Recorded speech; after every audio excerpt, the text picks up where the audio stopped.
Gulliver's Travels by Jonathan Swift. My name is Lemuel Gulliver, a surgeon and sailor, born in Nottinghamshire, England.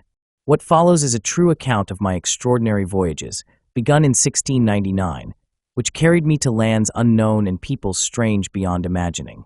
These travels, though fantastical, reveal truths about mankind that I scarce believed until I saw them with my own eyes. Part 1. A Voyage to Lilliput. In May 1699, I embarked as a ship's surgeon aboard the Antelope, bound for the South Seas. Our voyage was ill-fated. A violent storm smashed our vessel against rocks, and I alone survived, swimming to an unknown shore. Exhausted, I collapsed on the beach and slept. I awoke to a peculiar sensation. My arms, legs, and hair were pinned to the ground by tiny cords. Struggling, I found myself surrounded by diminutive human figures, no taller than 6 inches, dressed in fine garments and armed with bows and spears. Their language was unintelligible, but their gestures made clear I was a prisoner. They called me Quinbus Flestrin, the Great Man Mountain. These were the Lilliputians, inhabitants of the island of Lilliput. With great effort, they transported me to their capital, Mildendo, on a wheeled platform drawn by hundreds of tiny horses. There, I was chained in an ancient temple, my size both a curiosity and a threat. The emperor, a figure of pomp despite his small stature, visited me. Through signs and patience, I learned their language and customs. Lilliput was a land of intricate politics and absurdities. The emperor's court was divided by factions: the Tremexans, who wore high-heeled shoes, and the Slamexans, who preferred low heels.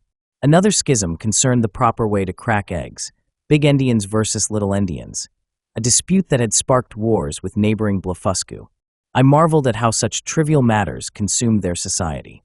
In time, I earned the emperor's trust by my gentle behavior. I was granted limited freedom, provided I swore to obey their laws. My size proved useful. I extinguished a palace fire by urinating on it, an act that saved lives but offended the empress's dignity. I also thwarted an invasion from Blefuscu by wading into the sea and towing their fleet to Lilliput's shores. For this, I was named a Nardak, the highest honor. Yet my favor was fleeting. The court grew envious of my power, and whispers of treason arose. They accused me of disloyalty for refusing to conquer Blefuscu entirely, as I believed subjugation unjust. Secretly, they plotted my death, claiming my upkeep was bankrupting the treasury. Warned by a friend, I fled to Blefuscu, where the emperor welcomed me. With their aid, I repaired a boat washed ashore and sailed home to England, arriving in 1702 with miniature livestock as proof of my tale. Part 2. A Voyage to Brobdingnag. Scarce 2 months after my return, wanderlust drew me back to sea. In June 1702, I sailed on the adventure, but a storm drove us off course. Seeking fresh water, we landed on an unknown coast. While exploring, I was separated from my crew and found myself in a land of giants. The grass towered like trees, and a farmer, 60 feet tall, discovered me. He took me to his home, where his family treated me as a curiosity, though their cat and rats posed mortal danger. The farmer displayed me at markets, earning a fortune by exhibiting the tiny man. I was purchased by the Queen of Brobdingnag, who brought me to court. There, I lived in a custom box, enduring the indignities of court life. The king's scholars debated my origins, concluding I was a lusus naturae, a freak of nature. The queen's dwarf, jealous of my favor, tormented me, once dropping me into a bowl of cream. Brobdingnag's scale humbled me. Its people, though kind, were magnified in every flaw, warts and blemishes loomed like landscapes. The king, a wise and curious ruler, questioned me about England's government, religion, and wars. I boasted of our laws and institutions, but he laughed, calling us a race of odious vermin.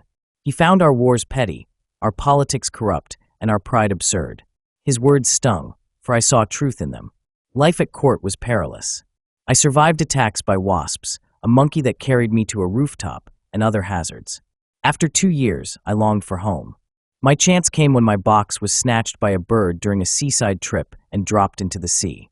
A passing ship rescued me, and I returned to England in 1706, struggling to adjust to a world where I was no longer diminutive.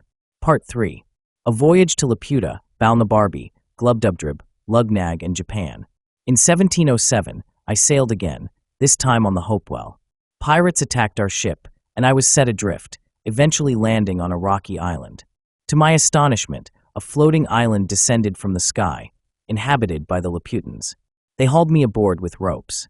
Laputa was a circular island, propelled by a magnetic lodestone, hovering above the kingdom of Balnibarbi. Its people were obsessed with mathematics and music, their heads tilted from constant stargazing. They were so absorbed in abstract thought that servants used flappers to strike their ears, prompting them to speak or listen. Their impracticality extended to their lives. Their clothes were ill-fitted, their homes crumbling. The king of Laputa ruled Balnibarbi by hovering over rebellious cities, blocking sunlight or dropping stones. I visited Balnibarbi, where I saw the ruin caused by Laputan schemes. At the Academy of Lagadu, projectors pursued absurd experiments, extracting sunlight from cucumbers, building houses from the roof down. These follies, I learned, stemmed from imitating Laputan theories, neglecting practical wisdom. Next, I traveled to Glubdubdrib, an island of sorcerers. The governor conjured historical figures at my request. I spoke with Alexander, Caesar, and others, learning that history's heroes were often driven by greed or ambition. Their truths shattered my illusions about human greatness. In Lugnag, I encountered the Struldbrugs, immortals marked by a red spot on their foreheads. I envied their eternal life until I saw their misery. They aged endlessly, growing frail, senile, and despised. This cured me of any desire for immortality. To return home, I sailed to Japan, where I feigned Dutch citizenship to avoid trampling a crucifix, a custom I found distasteful. From there, I reached Amsterdam in England in 1710, reflecting on the follies I had witnessed.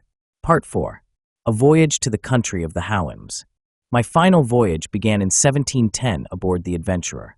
After a mutiny, I was marooned on an island inhabited by two strange creatures.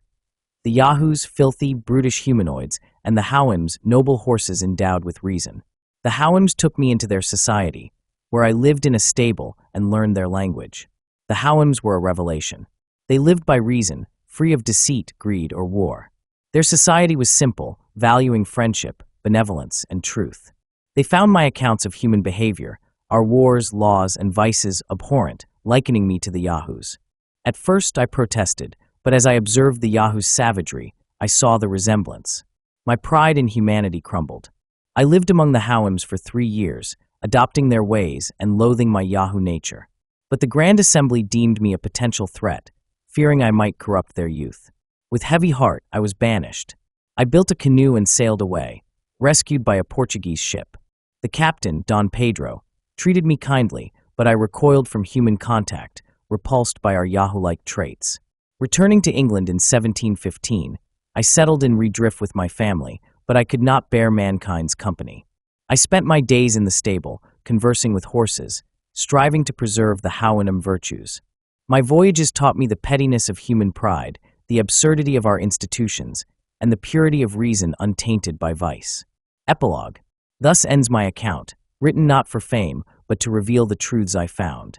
The lands I visited, Lilliput, Brobdingnag, Laputa, and the Houyhnhnms, exposed the follies of mankind. In Lilliput, I saw the pettiness of politics. In Brobdingnag, the ugliness of our flaws. In Laputa, the dangers of impracticality. And among the Houyhnhnms, the shame of our baseness. I urge my readers to reflect on these lessons, not to marvel at my adventures, but to question the pride and vices that define us.